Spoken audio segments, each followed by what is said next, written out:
कभी सोचा है कि दिल्ली का एक पुराना, बहुत पुराना रक्षक, एक विशाल दीवार धीरे धीरे हमारी ही आंखों के सामने से गायब हो रही है?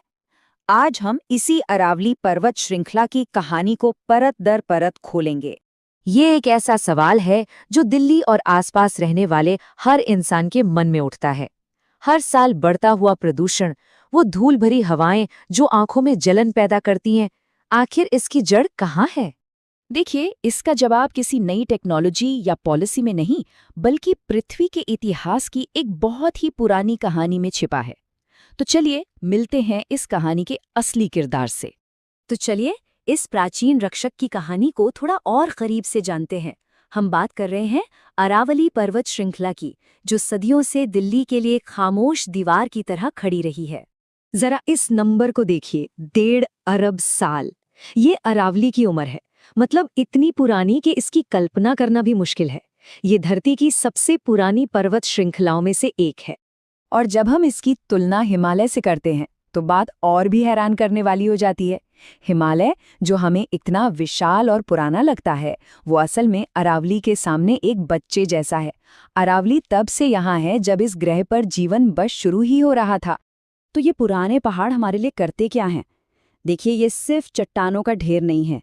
ये दिल्ली के ग्रीन लंग्स हैं जो हमारी हवा साफ करते हैं। ये एक दीवार है जो हमें थार रेगिस्तान की झुलसाने वाली गर्मी और धूल से बचाती है। यही नहीं, ये जमीन के नीचे पानी का खजाना है और ना जाने कितने जानवरों और पक्षियों का घर भी। लेकिन अब कहानी में एक बहुत ही दुखद मोड़ आता है। ये जो हमारी रक्षक दीवार है, ये अब खुद खतरे में है और अब हम इसे एक क्राइम सीन की तरह देखेंगे जिसकी हमें तहकीक करनी है। ये आंकड़ा सच में चौंकाने वाला है। पिछले सिर्फ 4 दशकों में अरावली का 40% हिस्सा नष्ट हो चुका है। जी हाँ, सचमुच पहाड़ के पहाड़ गायब कर दिए गए हैं। तो इस तहकीकात का पहला सुराग है अवैध खनन। घर और सड़कें बनाने के लिए पत्थर, संगमरमर और बजरी की जो भूख है, उसने इन प्राचीन पहाड़ों को अंदर से खोखला कर दिया है। और दूसरा बड़ा कारण वो है बेतरतीब तरीके से बढ़ता शहरीकरण।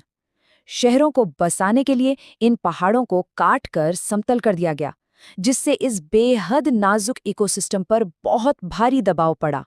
तो सवाल ये है कि जब ये कुदरती दीवार टूटती है तो इसका अंजाम क्या होता है? और नतीजे वो बहुत ही भयानक है। थार रेगिस्तान की धूल अब बिना किसी रोक टोक के दिल्ली एनसीआर तक पहुंच रही है। गुड़गांव जैसे शहरों का ग्राउंड वाटर लेवल खतरनाक दर से